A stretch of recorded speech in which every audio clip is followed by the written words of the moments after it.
Hello, beloved On Being listeners and friends. Many of you are asking how you can help support the work we're doing at the On Being Project. If we're fortunate enough to make it onto your list for giving this year, you can absolutely visit onbeing.org/give. Your generosity of every kind is gratefully received. Thank you for being with us on this adventure. Support for On Being with Krista Tippett comes from the Fetzer Institute, helping build the spiritual foundation for a loving world. Fetzer envisions a world that embraces love as a guiding principle and animating force for our lives. A powerful love that helps us live in sacred relationship with ourselves, others, and the natural world. Learn more by visiting Fetzer.org. Pico Iyer is not a spiritual teacher, or even, he says, a spiritual person per se. But he has become one of our most beloved and eloquent translators of the modern rediscovery of inner life. As a journalist and novelist, he travels the globe from Ethiopia to North Korea, and he lives in Japan. But he also experiences a remote Benedictine hermitage as his second home, retreating there many times each year. In this intimate conversation, we explore the art of stillness he practices, not in order to enrich the mountaintop, he writes, but to bring calm into the motion of the world. I got out of my car at this monastery, and the air was pulsing. It was very silent, but really the silence wasn't the absence of noise. It was almost a presence of these transparent walls that I think the monks had worked very, very hard to make available to us in the world. And somehow, almost immediately, it was as if a huge heaviness fell away from me, and the lens cap came off my eyes. Really, almost instantaneously, I felt I've stepped into a richer, deeper life, a real life that I'd half forgotten had existed. I'm Krista Tippett, and this is On Being.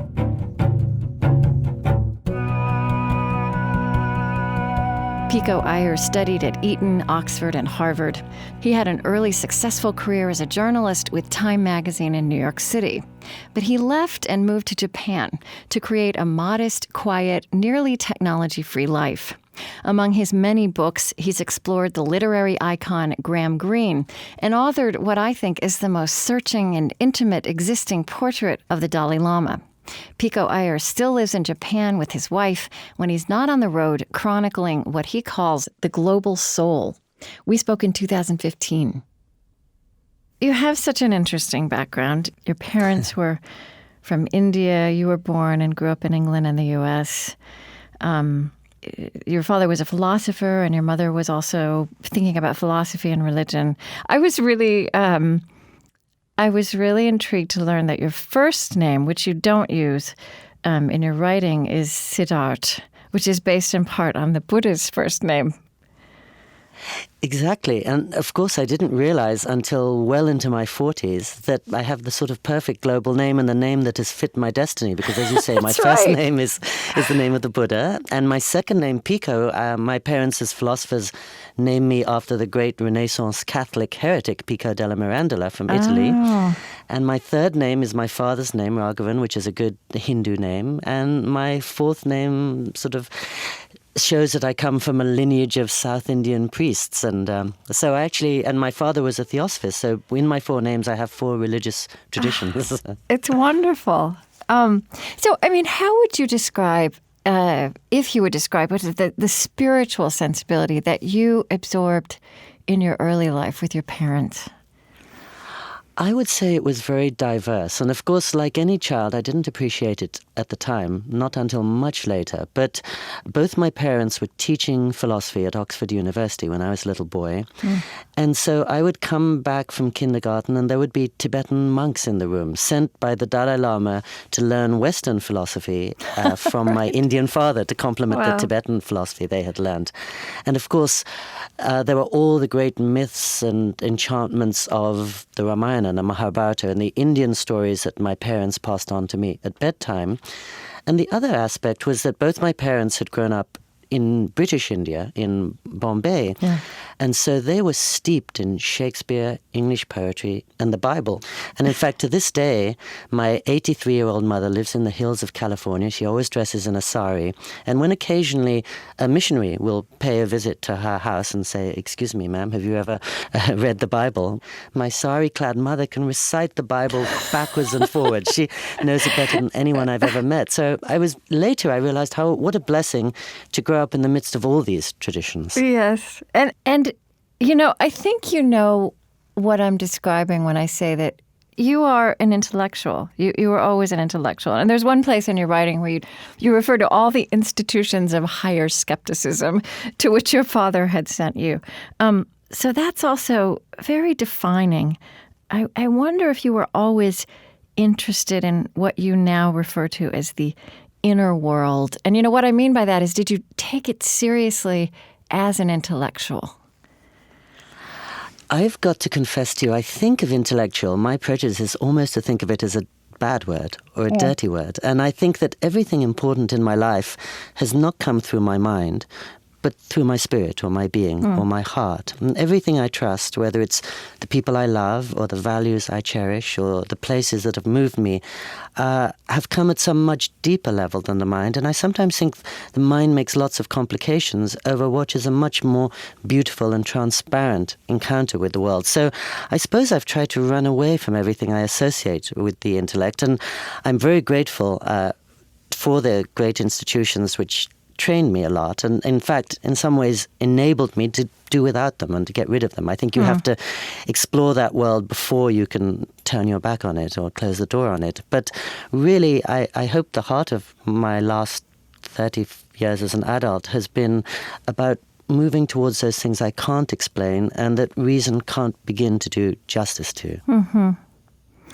And I feel like, as an essayist and as a travel writer, as a novelist as well, you kind of are a cartographer, kind of an observer, as well as a participant in this, I would say, the rediscovery of the inner world, both in yourself but also in the world at large. And it runs all the way through your writing, kind of finding people everywhere in unexpected places, exploring this part of life with a new kind of vigor and a new integrity, I think. Well, thank you so much. I mean, that is a great compliment, and I will accept that even if I don't accept intellectual. Okay. And you're right. I mean, I think it's quite conscious in me that as a little boy, as you said, I grew up traveling a lot because first being born to Indian parents in England, and then we moved to California when I was 7, and in those days it was actually cheaper to continue getting my education in England and flying back to my parents in the holidays than to go to the local private school. So from the time I was 9, I was living on planes and flying across the North Pole to school by myself. And then when I was loose upon the world in the 20s, I quickly literally tried to map the world and to see as many places as possible and try to take in. I always remembered that I felt I was almost a part of the first generation ever to be able to wake up one morning and to be in Tibet or Bolivia or Yemen the next day. My grandparents couldn't have imagined that. And I thought, this is an opportunity I don't want to squander. So I traveled a lot. It's one of the things that's worth pausing every once in a while and taking in, isn't it? I mean, no one ever says that, but it's so true, this dramatic change in our lifetime. Yes, which we quickly take for granted, and also the dramatic change that goes with it, that my grandparents almost had their home and their community and their tribe and their religion handed to them at birth, whereas I felt that I could in some ways create my own, which is a challenge, but it was a beautiful opportunity. Yeah. And at some point I thought, well, I've been really lucky to see many, many places. Now the great adventure is the inner world, that I've spent a lot of time gathering emotions, impressions, and experiences. Now I just want to sit still for years on end, really, charting that inner landscape, because I think anybody who travels knows that you're not really doing so in order to move around. You're traveling in order to be moved. And really what you're seeing is not just the Grand Canyon or the Great Wall, but some moods or intimations or places inside yourself that you never ordinarily see when you're sleepwalking through your daily life. And so I thought there's this great undiscovered terrain that Henry David Thoreau and Thomas Merton and Emily Dickinson fearlessly investigated, and I want to follow in their footsteps. Yes, and I feel like those kinds of figures who have investigated this fearlessly across the ages are, have been your companions. And it also seems, the language you just used about that we are the first generation to kind of create our own place in the world and be where we want to be. I mean, we're also, and I think you're part of this, and I guess I'm part of this too. We're also, this is the first generation where human beings don't inherit their religious identity, their spiritual identity, where modern people are actually crafting these things on their own. And Exactly. I think about that Yes. too as something so new. Yes, which we're really on uncharted ground in that regard. So that was just what I was thinking as I was saying that on the one hand, I was lucky to be the beneficiary of maybe 4 religious traditions when I was growing up. On the other hand, I didn't have one. And to some extent, perhaps my whole life is going to be about making some kind of rigorous, useful collage of the many traditions I've been lucky enough to be exposed to, and seeing how each can shed light on the other. But I don't have the radiant clarity and certainty of many people whom I admire, who were born into a tradition and know from the first day that that is where they belong. I find it very interesting that, you have really devoted yourself to this subject of the inner world, inner life, spiritual life, but you've repeatedly written that you have never been tempted to take up a formal spiritual practices yourself, that you don't meditate, you don't attend services. Is that still true? Have you never even writing a book about the Dalai Lama, that you haven't tried meditation? It's embarrassing, but it's true. No, I watch my wife wakes up every morning at 5 a.m. and meditates, and I lie in bed, watch her meditating, and then collapse in a heap. I do it vicariously through her. But, you mentioned the Dalai Lama, and I think that's part. I've been lucky enough to know the Dalai Lama since I was a teenager, and I travel with him across Japan every year.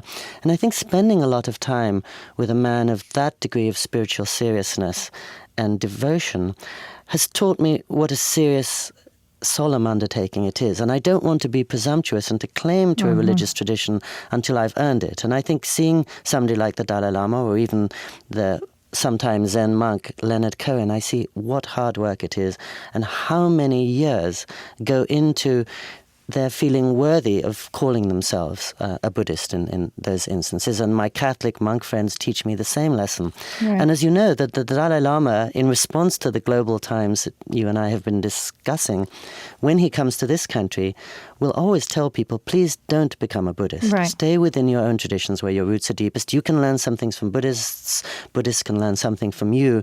But don't too hastily abandon the centuries of tradition that sit under you and grab something you don't perhaps imperfectly understand. Right. And I think he brings us back to that wonderful truth, which is also maybe a feature of this age, which is that when a Buddhist and a Christian have a really deep conversation, the Buddhist becomes a better Buddhist and a Christian becomes a better Christian. Right. And I think that's what's been happening in the last 25 years that is probably enriching all our traditions. Right. And just while I think of it, when you asked me, as so many of my friends do, why I don't meditate, if my wife were here, she would fall around laughing and say, Krista, all this guy ever does is meditate, just because I'm a writer. And so she sees me, I wake up, I have breakfast, I make a 5-foot commute to my desk, and then I just sit there for at least 5 hours trying to sift through my distortions and illusions and projections and find what is real behind the many things I'm tempted to say. And I think a writer is in a blessed position because in some ways our job is to sit still and to meditate for a living. So although I don't have a formal spiritual meditation practice, I do spend much of my life in the middle of nowhere, stationary, and I'm really grateful for that.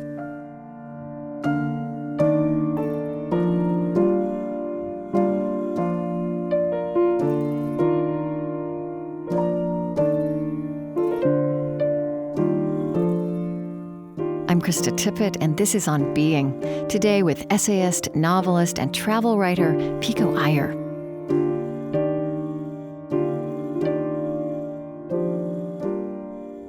You've given a name to this life you lead, to what I agree I would call a contemplative practice, which is stillness. And I think it's such a wonderful way that you've injected that word in your writing and kind of into our cultural discourse. I mean, I wonder, can you trace when you started to use that word, to name this impulse in you in that way? I think I can very distinctly. As I said, I've always traveled a lot, and even in my 30s, I noticed I'd already accumulated 1 million miles on a single United States airline. So I realized I had a lot of movement in my life, but not maybe enough stillness. And around that same time, our family house in Santa Barbara burned to the ground, and I lost everything I had in the world. I bought a toothbrush from an all-night supermarket that evening, and that was the only thing I had the next day. And so I was unusually footloose. And a friend who was a school teacher recommended that I go and spend a few days in a Catholic hermitage. And although I'm not Catholic, and although I'm not a hermit, he told me that he always took his classes there, and even the most distracted, restless, testosterone-addled adolescent boy felt calmer and clearer when he went there. So I thought anything that works for an adolescent boy ought to work for me. And I got in my car and I drove north along the coast following the sea, and the road got narrower and narrower. And then I came to an even narrower, barely paved road that snaked up for 2 miles to the top of a mountain. And I got out of my car at this monastery, and the air was pulsing. It was very silent, but really the silence wasn't the absence of noise. It was almost a presence of these transparent walls that I think the monks had worked very, very hard to make available to us in the world. And I stepped into the little room where I was going to stay, and it was simple, but there was a bed and a long desk, and above the desk a long picture window, and outside it a walled garden with a chair, and beyond that just this great blue expanse of the Pacific Ocean. And somehow, almost immediately, it was as if a huge heaviness fell away from me, and the lens cap came off my eyes. And suddenly I was seeing everything with great immediacy, and it was almost as if, little Pico had disappeared and the whole world had come in to me instead. And I remember a blue jay suddenly alighted on the fence outside my window, and I watched it wrapped as if it was the most miraculous thing that had happened. And then bells began ringing above, and it felt like they were ringing inside me. And then when darkness fell, I just walked along the monastery road under the stars, watching the taillights of cars disappear around the headlands to the south. And really, almost instantaneously, I felt I've stepped into a richer, deeper life, a real life, that I'd half forgotten had existed. And one thing I noticed was when I was driving up, like many of us, I was conducting all kinds of conversations or arguments in my head, and I was feeling guilty about leaving my mother behind, and I was worried that my bosses wouldn't be able to find me for 3 days. And as soon as I arrived in that place, I realized that none of that mattered, and that really, by being here, I would have so much more to offer my mother and my friends and my bosses. The last thing I'll say about this is that nowadays, when I visit my mother, she lives in the hills of California at exactly the same elevation as the monastery, 1,200 feet, and she enjoys a beautiful view over the Pacific Ocean. And to anybody looking at her house, they would say it's the last word in tranquility and seclusion. But of course, when I'm at home, if ever I'm tempted to read a book, a part of me is braced for the phone to ring or the chime of "You've got mail" in the next room. So I interrupt myself, even if it doesn't interrupt me. And if ever I'm tempted to look at the stars, I think, oh no, there are 1,000 things I have to do around the house or around the town. Or if I'm involved in a deep conversation, I suddenly think, oh, the Lakers game is on TV, I should do that. And so one way or another, I always cut into my own clarity and concentration when I'm at home. And it reminded me why sometimes people like me have to take conscious measures to step into the stillness and silence and be reminded of how it washes us clean, really. Was that the same Benedictine hermitage that you go to now, that you spend time at every year?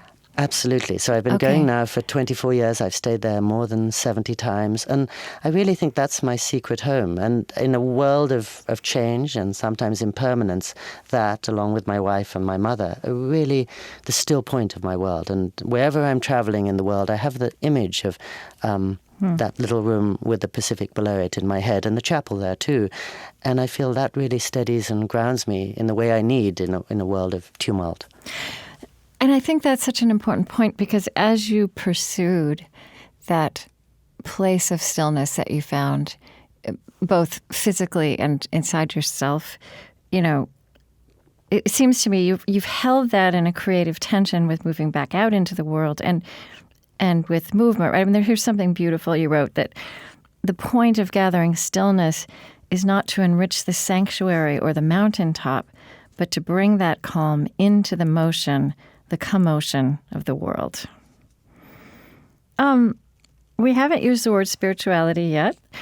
You make the same connection when you write explicitly about spirituality. I mean, that it arises out of the disjunction between us and the transcendent. I mean, spirituality is in some kind of tension with stillness, right? That in fact, this is the place where we meet our demons as well. I feel like that's there in your writing. Yes, beautiful. No, I absolutely agree with that. And I think sometimes mystery is a word I use as an equivalent to spirituality. But you're right. I think our relation with the divine is a love affair, and it's a passionate love affair. And it's also as tumultuous as any affair that we have in the world with somebody we care about a lot. And so it's not all sweetness and light, and probably shouldn't be, because the sufferings and the demons are often what instructs us much more than the calm, radiant moments.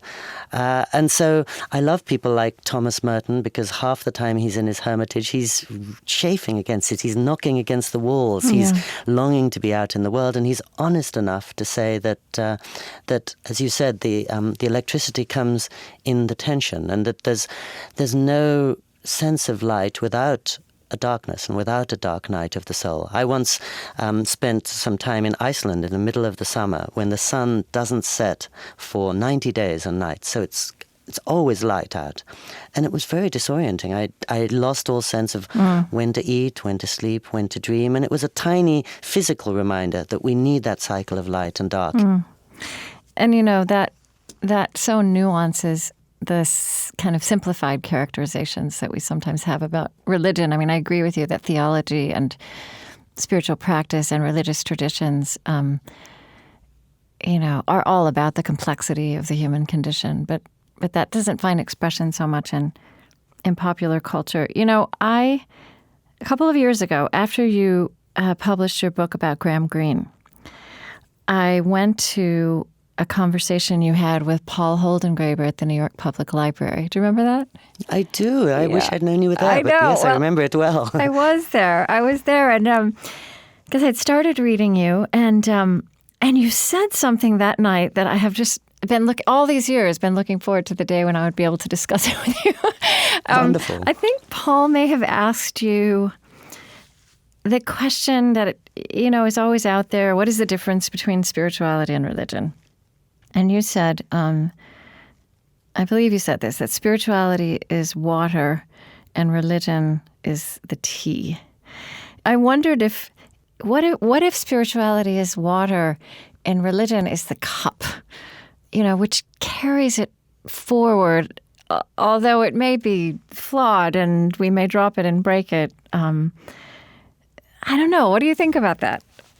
No, I love that notion of the cup. And if you had just asked me that question now, I would say that spirituality is, as we were just saying, the story of our passionate affair with what is deepest inside us, and with the candle that's always flickering inside us and sometimes almost seems to go out and sometimes blazes. And religion is the community, the framework, the tradition, all the other people into which we bring what we find in solitude. So in some ways, I would say very much exactly the thing that you just said. And I should also say, if I talked about water and tea, I was probably stealing from the Dalai Lama, because what he will often say, that the most important thing without which we can't live is kindness. We need that to survive. And he says, kindness is water. Religion is like tea. It's a great luxury. It increases the savor of life. It's wonderful if you have it. But you can survive without tea, you can't survive without water. And so everyday kindness and responsibility is the starting block for every life. So I might have been alluding to him there, but it's a nice reminder to ground ourselves in the people around us before we start thinking about our texts and our notions of the absolute.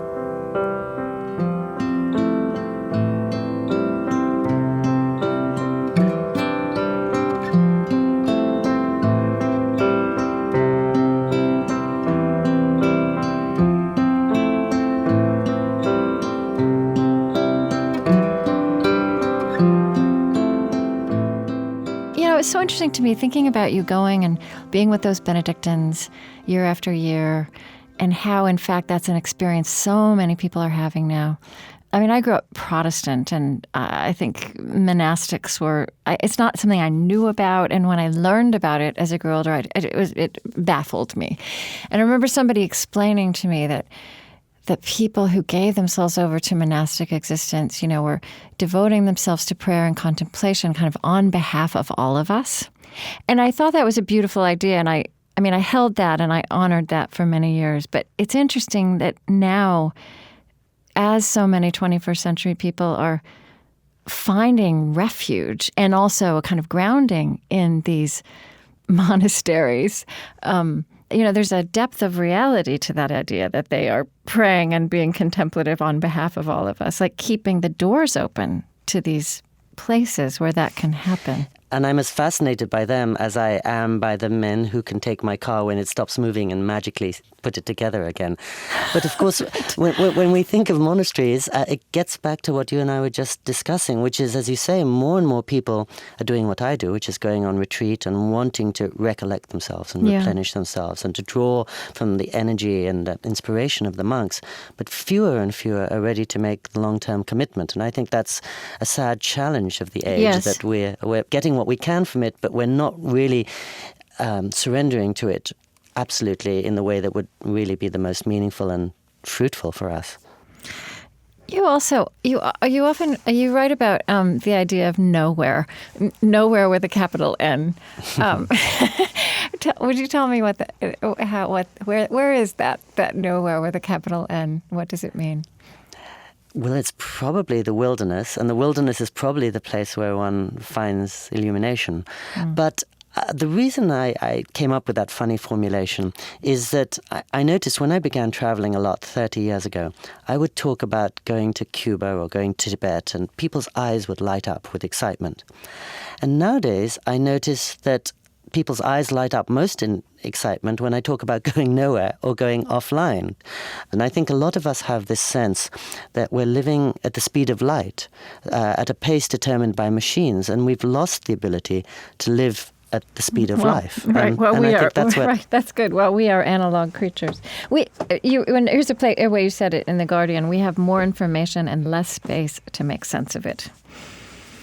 I mean, that's also that it's not just the pace, but the room to make meaning as well as just be processing or getting through our to-do lists. Exactly. And so whoever you are, whether you're a mother raising kids or somebody going to the office, you know that really, as you said, you're extracting the meaning only when you're away from it. And I sometimes think we're living so close to our lives, we can't make sense of them. And that's why people like me go on retreat, or other people meditate or do yoga, or other people go for runs. That each person, I think, now has to take a conscious measure to separate herself from experience, just to be able to do justice to experience and to process, as you said, and understand what is going on in her life and direct herself. We've spoken about your notion of stillness, and that's one way you describe your practice. And one way you talk about that, a Buddhist corollary is this notion of right absorption. And I really like that. And I think that also applies to what you just described. I mean, a discipline and maybe even a necessity for all of us and whatever kind of life we lead. Yes, I love that word absorption because I think that's my definition of happiness. And I think all of us know we are happiest when we forget ourselves, when we forget the time, when we lose ourselves in a beautiful piece of music or a movie or deep conversation with a friend or an intimate encounter with someone we love. That's our definition of happiness. And very few people feel happy racing from one text to the next, to the appointment, to the cell phone, to the emails. If people are happy like that, that's great. But I think a lot of us have got caught up in this cycle that we don't know how to stop and isn't sustaining us in the deepest way. And I think we all know our outer lives are only as good as our inner lives. So to neglect our inner lives is really to incapacitate our outer lives. We don't have so much to give to other people or the world or our job or our kids.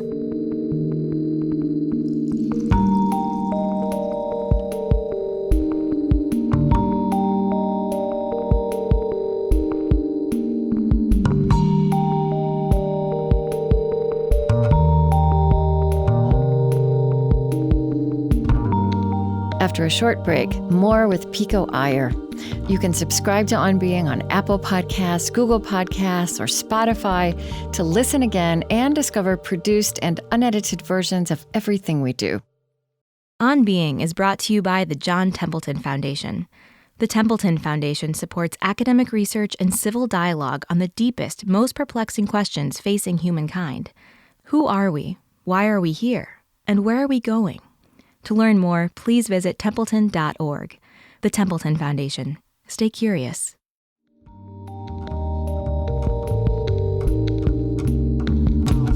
I'm Krista Tippett, and this is On Being. Today exploring the art of stillness with essayist, novelist, and travel writer Pico Iyer. He began his career as a journalist with Time magazine. He's now based in a modest, quiet, nearly technology-free home in Japan. He's written many books and is still often to be found in the pages of publications like The New York Times and The Guardian. But he also retreats many times each year to a Benedictine hermitage in Big Sur, California. He's one of our most eloquent translators of 21st century people's rediscovery of inner life. You know, one interesting thing you've said about living in Japan, in fact, is that it's made you aware of time in a new way. Now, and again, I want to go back, because isn't it true? So in your 20s, you left your very successful, exciting life in New York, and I think you left to live for a year in a temple in Kyoto, but you didn't end up staying for a year. Is that right?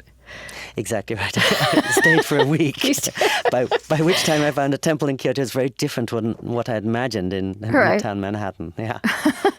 But I did move then to a single room on the back streets of Kyoto without even a toilet or a telephone. Oh, okay. Bed, so, all right. Then you're absolved. But so tell me what you learned about time, and perhaps this is still true because you spend most of your life in Japan now. I'm so intrigued, because I also think time is just such a fascinating concept, and it has all this resonance both in science and in mysticism. And anyway, so. Yes, and I think we all know that sensation. We have more and more time-saving devices, but less and less time, it seems, to us. And I think when I was a boy, the sense of luxury had to do with a lot of space, maybe having a big house or a huge car. Now I think luxury has to do with having a lot of time. The ultimate luxury now might be just a blank space in the calendar. And interestingly enough, So true. That's what we crave, I think, many of us. So when I moved from New York City to rural Japan, so after my year in Kyoto, I essentially moved to a two-room apartment, which is where I still live with my wife and formerly our two kids. And we don't have a car or a bicycle or a TV I can understand. It's very simple, but it feels very luxurious. And one reason is that when I wake up, it seems as if the whole day stretches in front of me like an enormous meadow, which is never a sensation I had when I was in Go-Go, New York City. And I can spend 5 hours at my desk, then I can take a walk, and then I can spend 1 hour reading a book where, as I read, I can feel myself getting, I'd say, deeper and more attentive and more nuanced. It's like a wonderful conversation.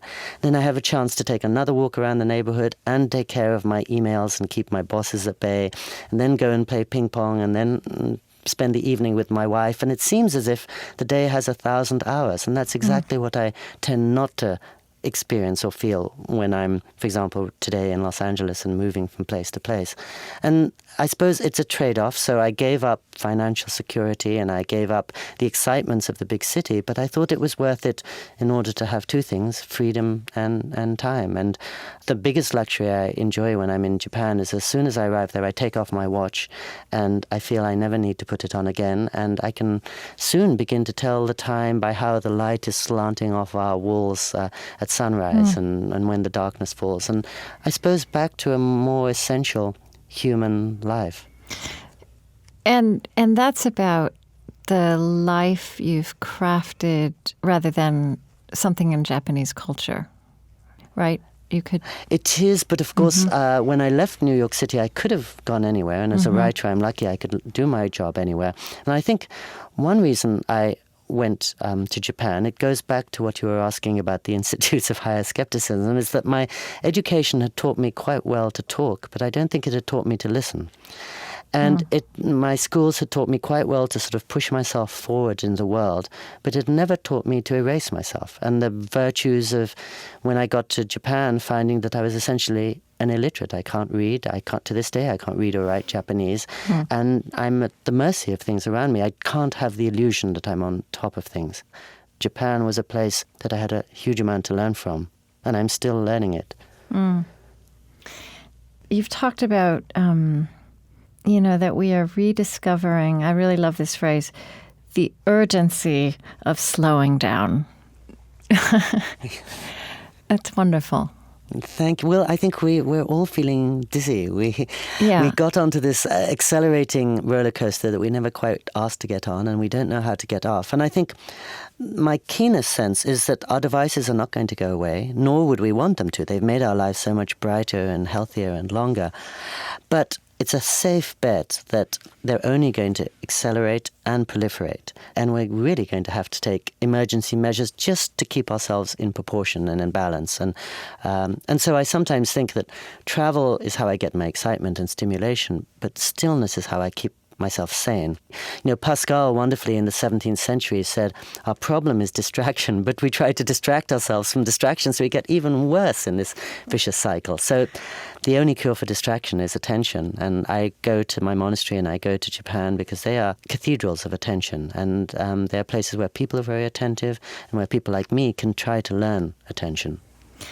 And I couldn't help wondering, as I'm reading you and reading about the life you've crafted, you really have chosen a simplicity that, I think you even use the word luxurious. And you talk about being with Leonard Cohen, and he uses the word luxurious. So, and in such a contrast to the you at 29, living the American dream.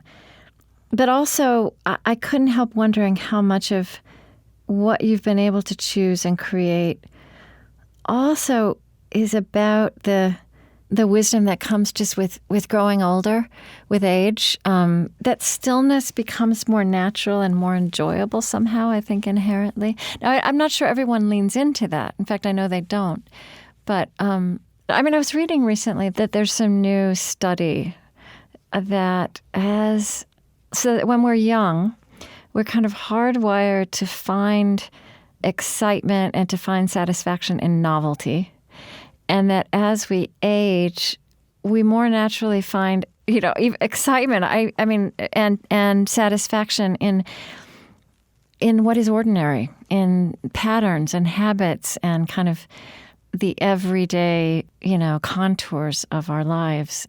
And it, helps me think about why wisdom comes with age. That why an elder becomes an elder, because what becomes more natural is really getting at like the deepest insights of spiritual traditions.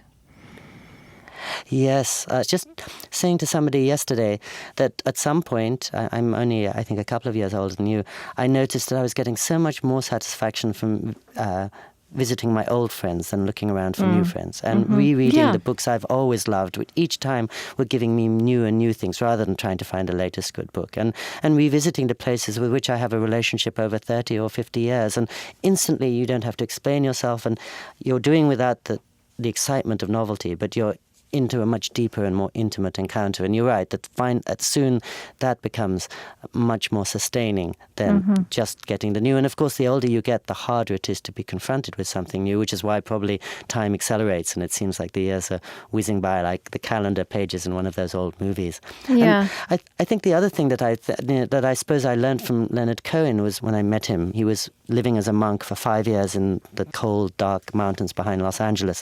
And he said, as you mentioned, that sitting still and looking after other people and scrubbing floors was the great voluptuous excitement of life, even though he'd enjoyed all the pleasures of the world.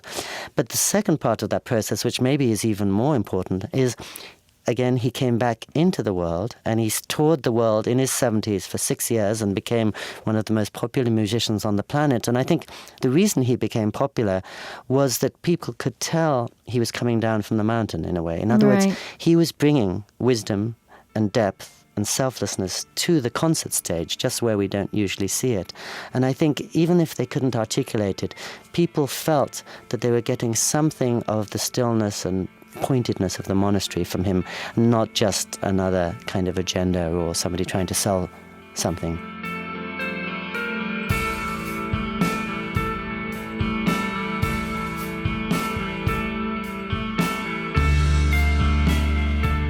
I'm Krista Tippett, and this is On Being.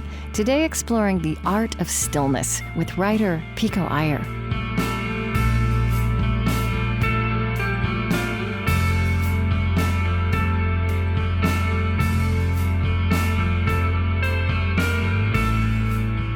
We're winding down towards the end, but I do want to ask you about mysticism. And I want to read something you wrote, and it intrigued me.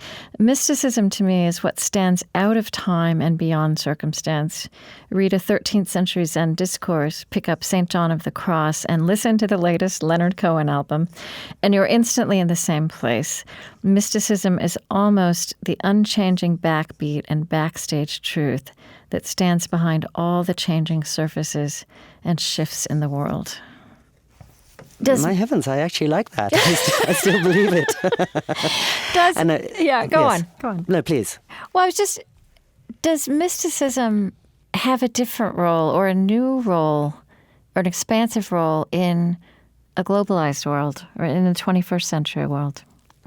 I think in an accelerated world, it does, because I think we need more than ever to root ourselves in what is out of time and larger than us and not contained in the latest CNN update.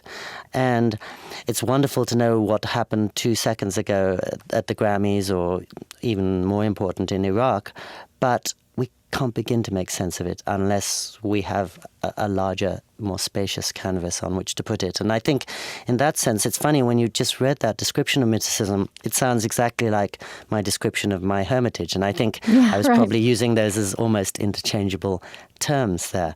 But if mysticism is a word for that place where we are deeper and wiser than ourselves, or at least can listen to something inside ourselves that seems much larger than we are, we certainly need that more than ever, because I would imagine in the 19th century, say, when there were far fewer obvious diversions, maybe it's a romantic notion, but I imagine people being able to hear the better part of themselves a little more often. It's hard to hear in the clamor of the contemporary, and I notice people more and more talk about cutting through the noise, and that's what we really need to do. And I suppose mysticism is a way of cutting through the cacophony of the moment and reminding us of what is real, and then reminding us of how to respond to the real and to do justice to it. And I think that's maybe that speaks to the other part of your question, which is the beauty of mysticism, is it's the place where distinctions dissolve, and where there's no you and me, there's no east and west, there's no old and new.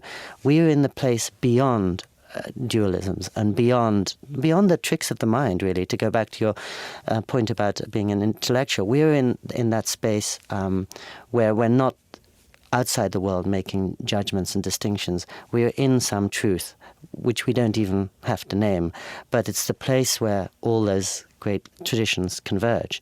So if Rumi and John of the Cross and Meister Eckhart and Dogen, the great Zen teacher, were to talk together, each might talk in the language and in the framework of his particular tradition, but what they'd be talking about is something each of them would recognize as his most intimate reality. And none of their words would reach quite far enough, right? Exactly. Mysticism is the place where all words, explanations run out. Yeah. I don't ever, I rarely see you speaking of God, and I really feel like what you just said is so eloquent, and certainly God is one of those realities we can only point at with words. I don't know, do you have a sense of God, or is that language you avoid, or is it just that I haven't seen it? No, you're right. It is language I avoid. And I remember as a little boy, whenever I saw something in capital letters, something in me would recoil. But oddly enough, somebody 2 weeks ago, suddenly out of nowhere, asked me, what is God? And I said, reality. And I think that it has many ramifications. But usually what I would say is that I would certainly use the word the divine, as you and I have used earlier in this discussion. And I think we all have something changeless and vast and completely unfathomable inside us. And I'm very happy if a Christian calls that God, and if a Muslim calls that Allah, and if a Buddhist calls that reality or something else.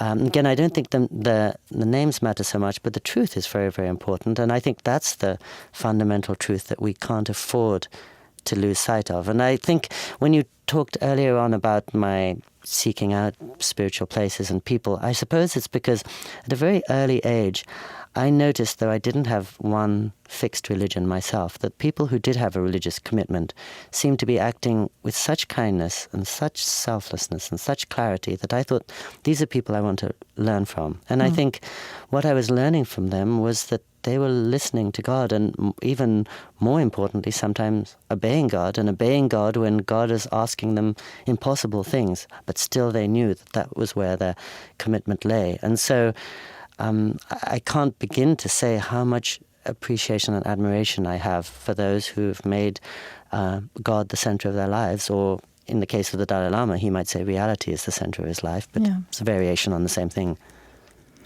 So you do lead this very simple life, but you write books that people read, and a couple of times in recent years, you've had pieces in the New York Times, and there's one you wrote a couple of years ago, maybe while you were writing your book on stillness. Was it called The Joy of Quiet? Is that right?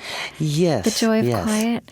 And I just want to, you ended with, you were at your monastery, the monastery where your secret home, as you say, in California, I believe, and you talked about, on the out walking, speaking to someone who works at MTV, brings his young children there, so he's introducing them to the joy of quiet. And you had this just line that just stayed with me at the end, the child of tomorrow, you wrote, the child of tomorrow, I realized, may actually be ahead of us in terms of sensing not what's new, but what's essential.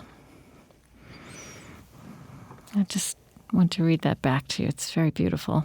Thank you. Well, thank you for such a high compliment. And the reason I ended that piece with that sentence was, of course, I'd begun the piece by describing how I was going to a conference in Singapore with the title Marketing to the Child of Tomorrow. That piece was really moving from the profane to the sacred, or moving from the heart of the world, where the child of tomorrow is seen in the same sentence as marketing, to what is really going to support the child of tomorrow, which is far from the marketplace and is something more akin to stillness. And in fact, I wonderfully had an editor at the New York Times who would throw these things at me, and who also commissioned the TED book a couple of years ago. So out of the blue, though we had never met, she said, why don't you write a piece on silence? And then she said, why don't you write a piece on anxiety? And why don't you write a piece on suffering? And I was so glad to have the chance to talk about those things. And as you said, I was pleasantly surprised that the New York Times would want to feature those prominently in the newspaper as the corrective to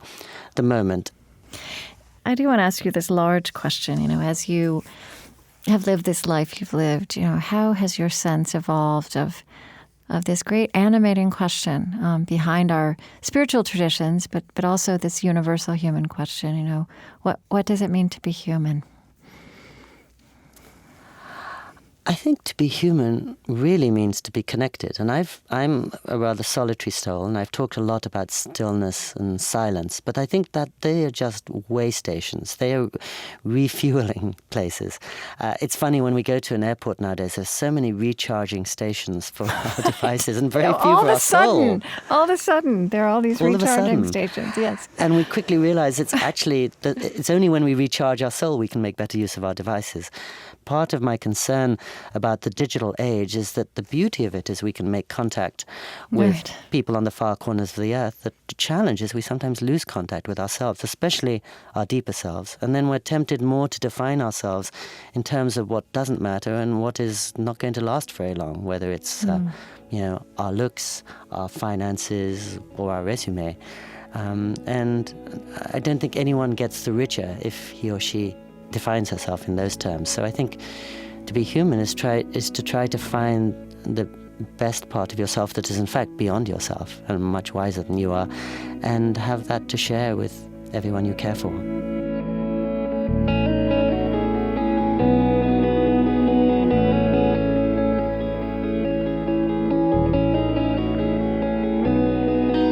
Pico Iyer is the author of over a dozen books, including The Open Road, The Global Journey of the 14th Dalai Lama, and The Art of Stillness, Adventures in Going Nowhere. He's currently at work on 2 new books for 2019, Autumn Light and A Beginner's Guide to Japan.